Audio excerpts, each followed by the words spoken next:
January 1944. The jungle hung heavy with smoke, the acrid scent of gunpowder choking the air. Muffled cries echoed through dense foliage as U.S. Marines crouched behind twisted roots, their rifles trembling in anticipation. Sunlight pierced the canopy in streaks, illuminating patches of mud and blood. Somewhere ahead, Japanese soldiers braced for the inevitable. And then, a sudden, thunderous charge cut through the haze. Courage met fear head-on.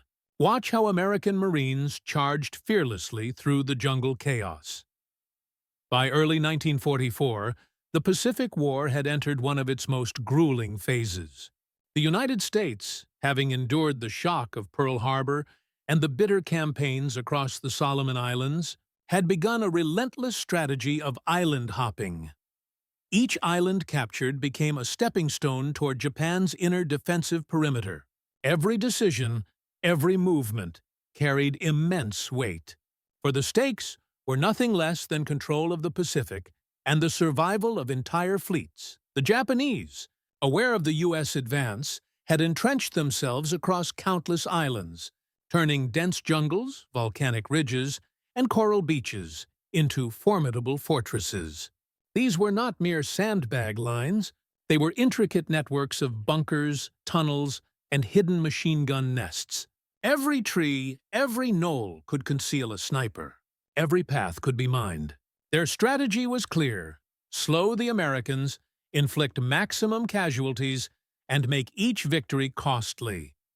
For the U.S. Marines, preparation was exhaustive. Intelligence officers pored over aerial reconnaissance, mapping out enemy positions hidden beneath the green canopy. Artillery units coordinated bombardments to soften defenses, while engineers carved paths through the jungle, laying down tracks and clearing obstacles for infantry movement. Each Marine, though trained in conventional warfare, now faced a jungle that seemed alive, oppressive, disorienting, and deadly. Rain fell in relentless sheets, turning the terrain into a quagmire, while humidity clung to every uniform, every weapon, making each step heavier, every breath more labored. The psychological climate was equally intense. Japanese soldiers had a reputation for fierce resistance and unwavering loyalty to their commanders, instilling both respect and caution among the Marines. Rumors of fanatical last stands circulated through intelligence briefings. But for U.S. forces, confidence had been forged in prior victories at Guadalcanal, Tarawa, and Bougainville. They knew the cost of hesitation, yet they also carried a quiet certainty that superior training, firepower, and discipline could overcome even the most daunting defenses. Commanders on both sides weighed every tactical decision with painstaking care. For U.S. Marine officers, every plan had to account for jungle visibility, unpredictable enemy positions, and the possibility of ambush. Coordination with artillery and air support was crucial. The Japanese, meanwhile, relied on terrain advantage, camouflage, and the intimidation factor of dense foliage to instill fear, slow advances, and force errors. The stage was set for a confrontation where the environment itself became an adversary.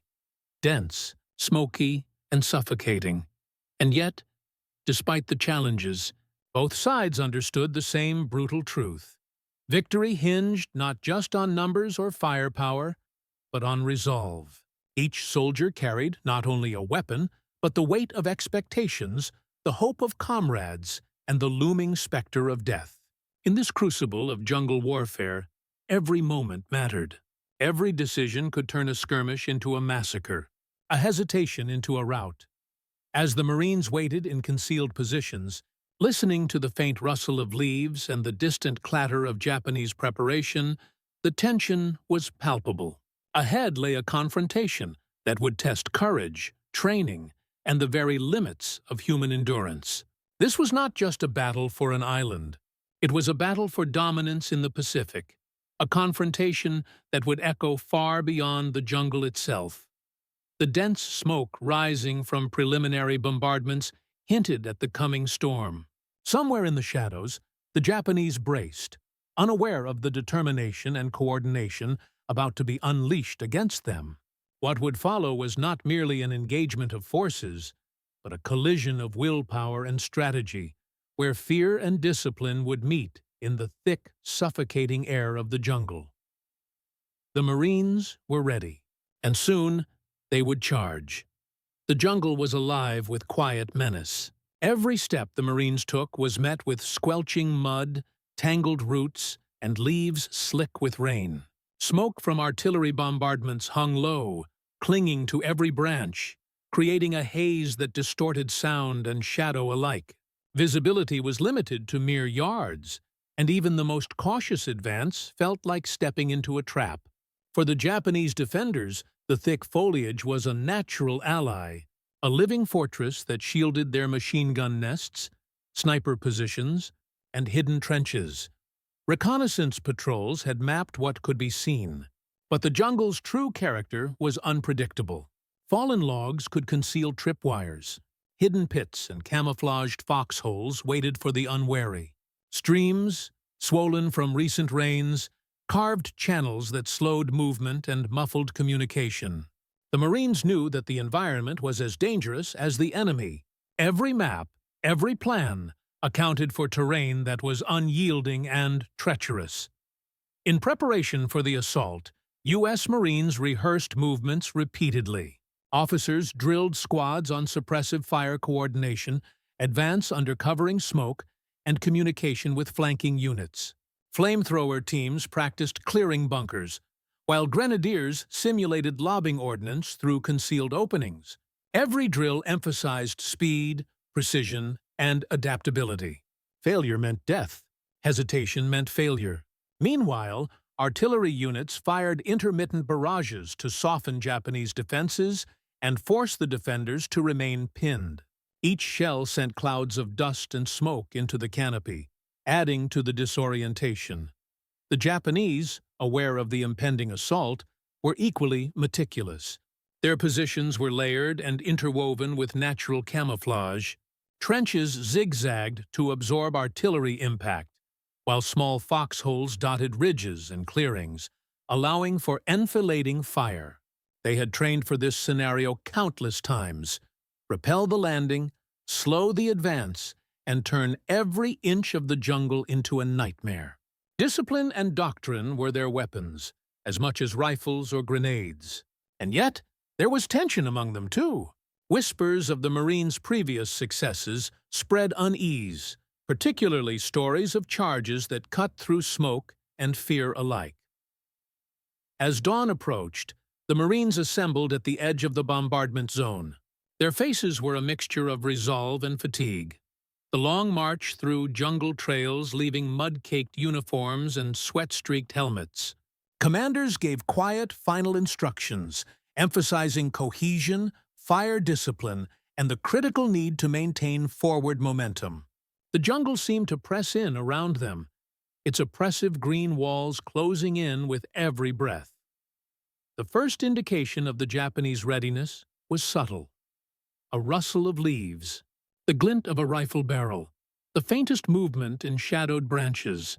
The Marines adjusted, crouching lower, gripping their weapons tightly, scanning every direction. Smoke swirled across the ground, a deceptive curtain hiding both danger and opportunity. In these final moments before the charge, nerves were taut, but training prevailed. Each Marine knew that hesitation could cost lives, and that only a disciplined, relentless advance would break the Japanese defenses. Somewhere ahead, in the maze of trenches and bunkers, Japanese soldiers whispered prayers, braced against the unknown, and tightened their grips on rifles. The tension was nearly tangible, the air thick with anticipation. This was a waiting game, a pause pregnant with violence. Then, without warning, the first coordinated steps of the Marines broke the silence, sending a ripple of sound through the dense smoke. The stage was set. The jungle would soon witness courage tested against fear. And at its heart, the U.S. Marines were ready to strike. The jungle tested men in ways no textbook could describe. Every Marine who stepped into the smoke-choked undergrowth faced a sensory overload.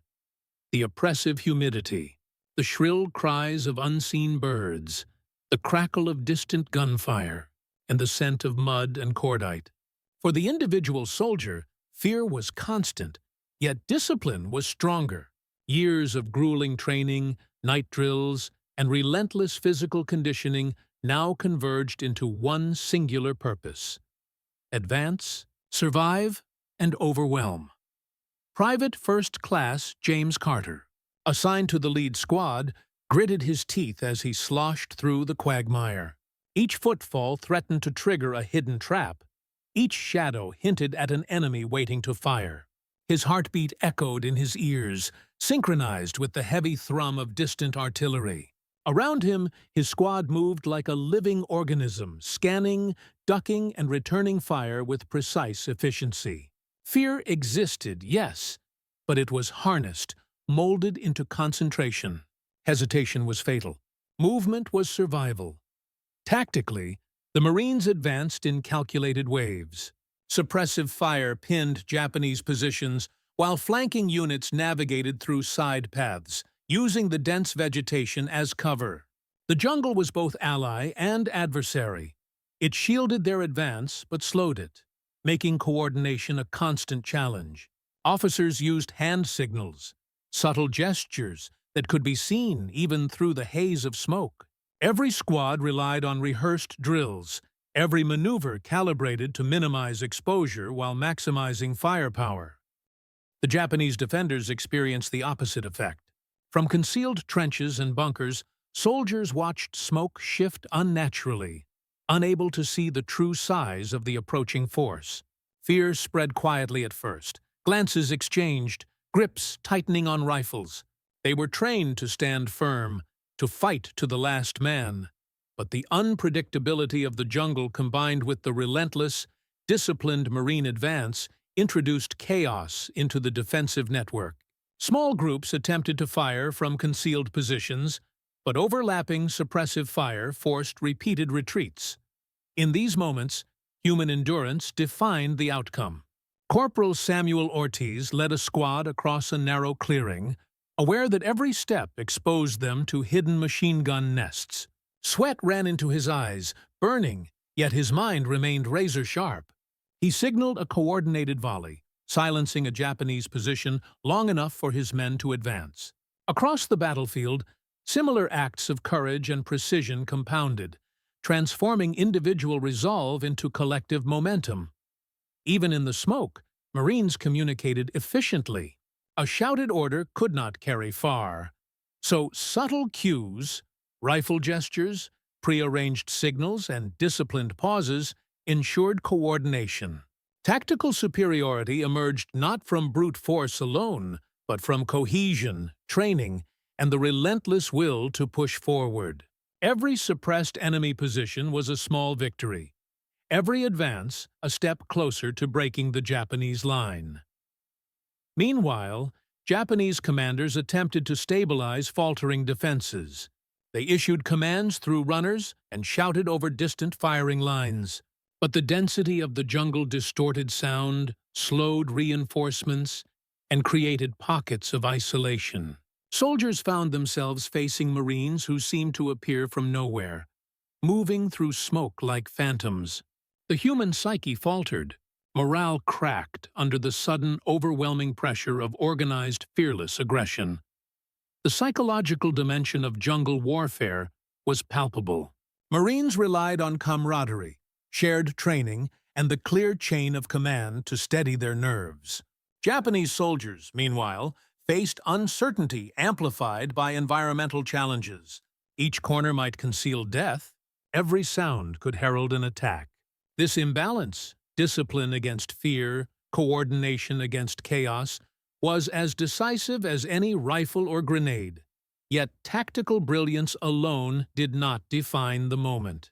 The human spirit under pressure, soldiers pushing past exhaustion, fear, and pain, was what transformed the impending charge into a spectacle of dominance. Every calculated maneuver, every flanking movement, every suppression volley converged to create momentum impossible to resist. The Marines moved as one force, relentless and precise, and the Japanese defenders began to understand that retreat might be the only option. The jungle, thick with smoke and shadow, bore witness to a convergence of human will and tactical mastery. Fear and courage collided in near-perfect balance, and the battlefield became a crucible testing every soldier's mettle. The Americans were advancing, step by step, systematically dismantling the enemy's defense, and the coming moments would reveal just how terrifying that advance could be. The jungle, thick with smoke and shadow, magnified every weapon, every decision. For the U.S. Marines, technology was more than metal and fire. It was an extension of strategy, a force multiplier in an environment designed to confuse and isolate. Rifles cracked in rapid succession, sending streaks of tracer through the gray haze. Grenadiers lobbed ordnance into hidden bunkers, and flamethrowers roared through the foliage, turning enemy positions into infernos. Each weapon amplified the psychological effect, sending fear cascading through Japanese ranks long before bullets found their marks. Artillery and mortars played a critical role. From hidden positions on nearby ridges, Marine artillery units unleashed carefully calibrated barrages, sending clouds of smoke and dust into the canopy. Each strike was calculated to disrupt Japanese lines, destroy fortifications, and provide cover for advancing infantry. The Japanese defenders, skilled in camouflage and entrenchment, found even their hidden positions vulnerable under the combination of firepower and smoke. Sound and visibility became tools of dominance. Every crack of a shell or flare of a tracer illuminated both enemy positions and their own vulnerabilities. Leadership on the battlefield was equally decisive. U.S. Marine officers, trained in both conventional and jungle warfare, coordinated attacks with meticulous precision. Squad leaders advanced with their men, adjusting tactics on the fly, responding to unexpected pockets of resistance, and ensuring that the momentum of the assault never faltered. Commanders relied not only on maps and intelligence, but on intuition honed through prior engagements in the Pacific. Decisions were swift, decisive, and unyielding. Hesitation could mean a stalled advance or unnecessary casualties. Japanese commanders faced the inverse challenge. Their defensive doctrine emphasized discipline and determination, but the dense jungle disrupted communication and obscured the battlefield. Orders shouted across trenches often arrived too late or not at all. Attempts to rally troops in the face of advancing Marines met with confusion and fear. The contrast in command effectiveness became glaring. U.S. leadership, agile and adaptive, exploiting technology and terrain. Japanese leadership, rigid and constrained, reacting to situations already in motion. Weapon superiority combined with training magnified every psychological advantage. Marines advanced under smoke, rifles, and machine guns, providing suppressive fire while flamethrowers neutralized bunkers. Mortars delivered sudden shocks to enemy positions. For Japanese soldiers, the combination of relentless movement, coordinated firepower, and unpredictable attacks created the perception of invincibility. Every defensive maneuver seemed anticipated, every counterattack met with superior force.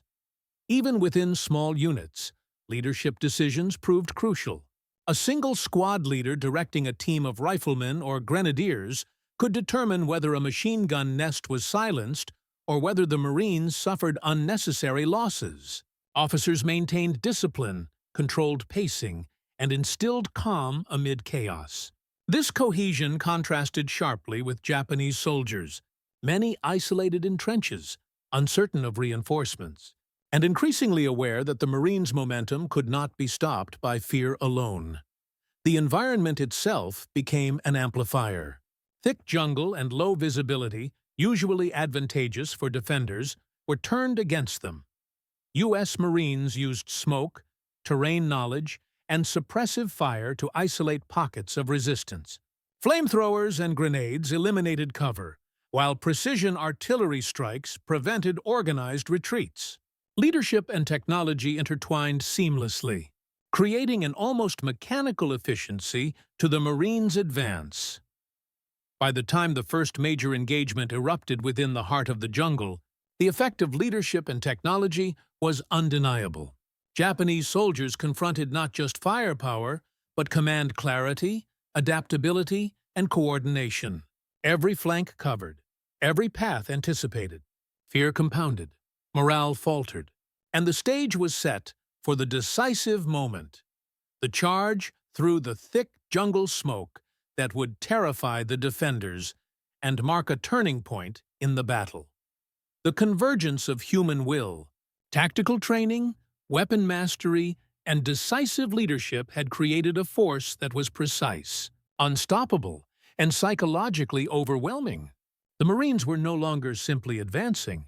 They were shaping the battlefield, bending both terrain and enemy perception to their advantage.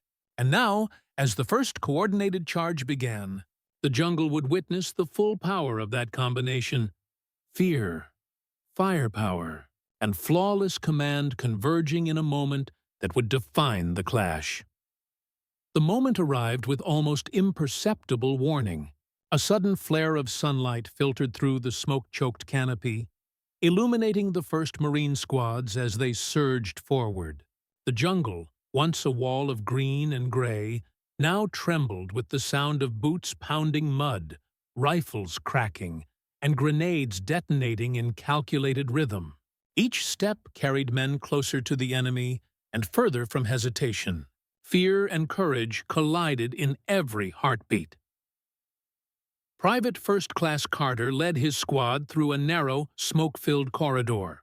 Visibility was barely 10 feet, but his instincts, sharpened by training and discipline, guided him. Machine gun fire tore through the haze ahead, cutting swathes through leaves and bark. But Marines moved as one force, suppressive fire covering every advance. The Japanese, hidden behind bunkers and in trenches, scrambled to respond. Panic spread through their lines. The orderly defenses that had seemed impregnable just hours before were unraveling. The charge was not reckless. It was precise.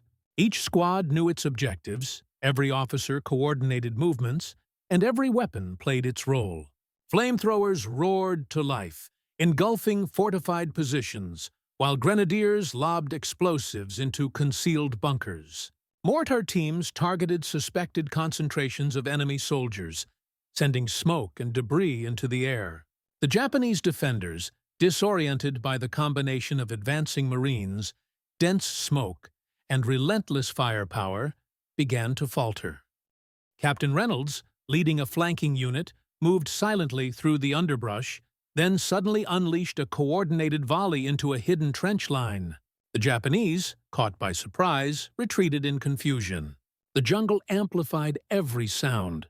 Cries, gunfire, and explosions echoed off trunks and rocks, turning the forest into a claustrophobic chamber of chaos.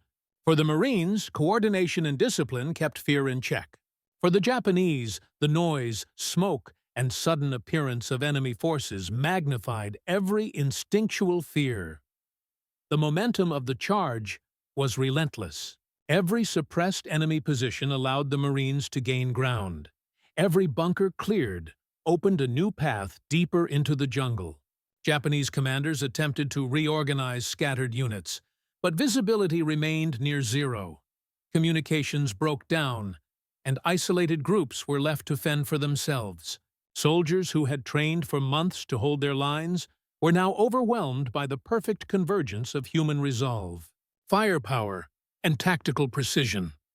In one pocket, a squad of Marines moved silently along a ridge, using the smoke as cover.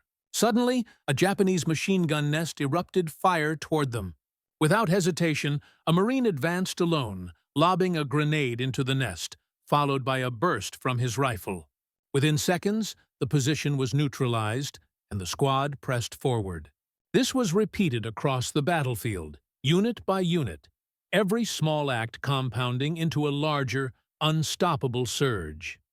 The psychological impact on the Japanese defenders was devastating. Fear became tangible, spreading from trench to trench. Soldiers dropped weapons, fled through the undergrowth, or attempted to surrender, a rarity in the doctrinal mindset they had been raised in.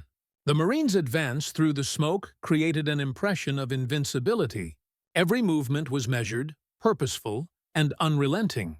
By the time the first hour had passed, the Japanese line was fractured, their defensive cohesion broken. Amid the chaos, leadership shone.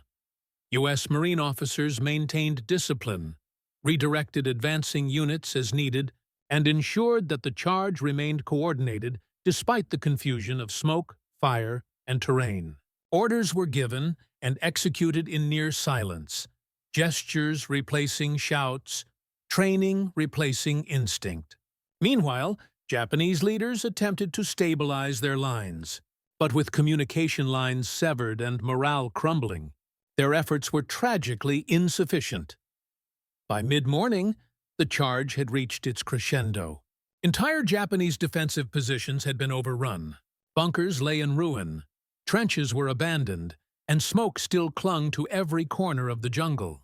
The Marines, though exhausted, pressed forward with disciplined momentum.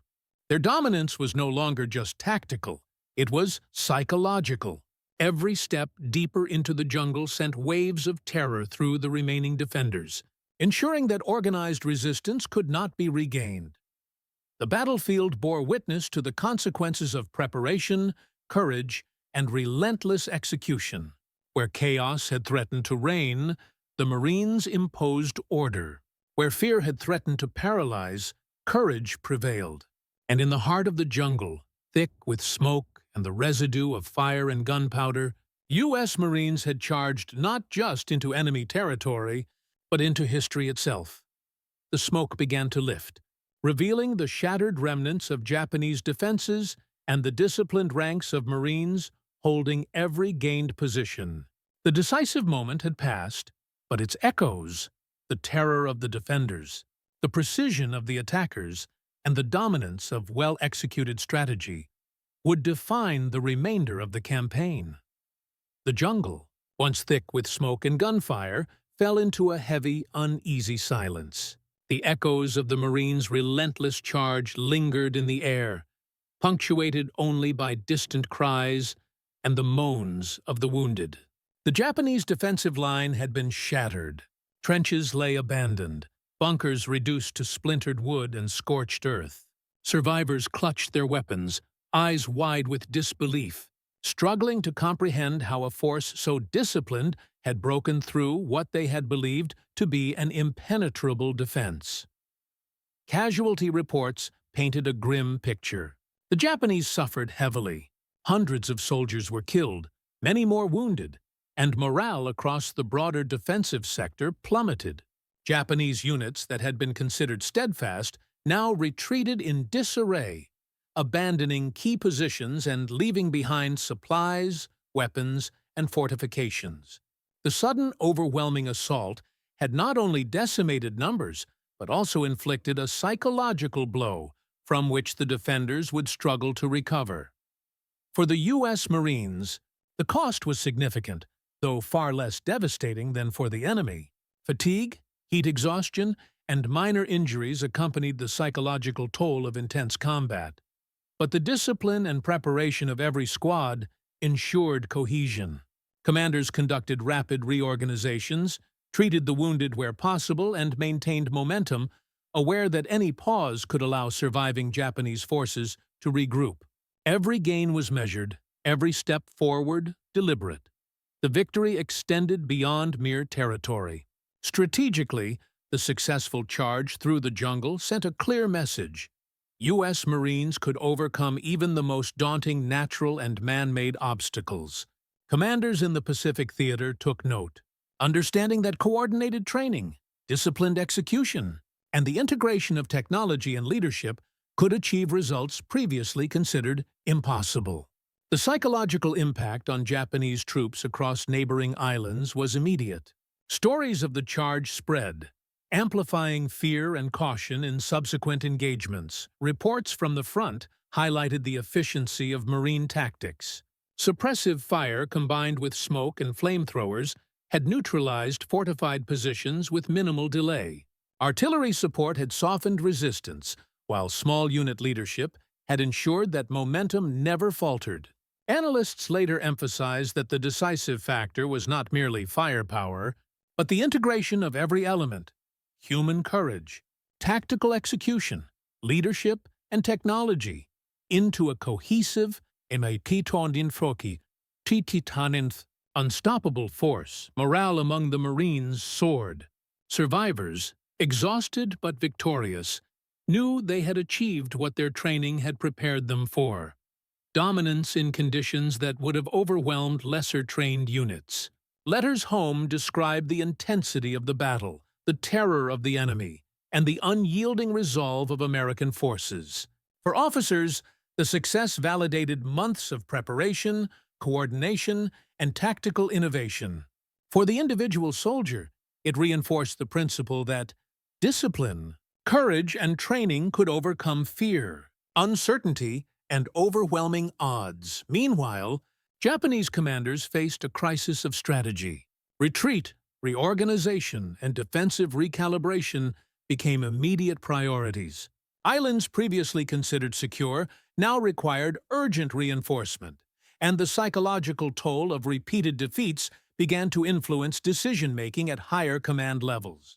The reality of U.S. Marines' capability in jungle warfare forced Japanese leaders to reconsider both defensive doctrine and resource allocation, altering the course of future engagements.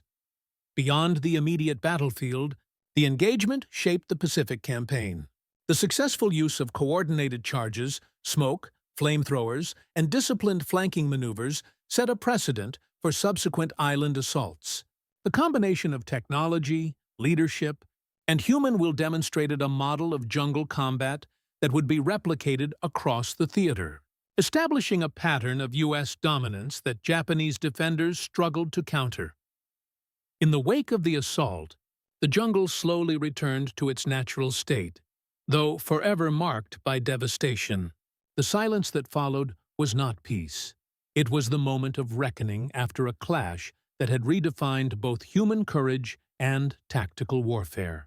And while the Marines prepared for the next phase of the campaign, Japanese forces regrouped in fear, acutely aware that the same unstoppable force could strike again, anywhere, at any time. The jungle, once thick with smoke and echoes of gunfire, finally fell silent, leaving only traces of courage, fear, and determination. For the U.S. Marines, their charge through dense foliage was more than a tactical victory. It was a testament to preparation, discipline, and human endurance under extreme conditions. Each soldier faced both the environment and entrenched enemies, emerging not unscathed, but resolute. For the Japanese defenders, the encounter was a harsh lesson in coordination and adaptability.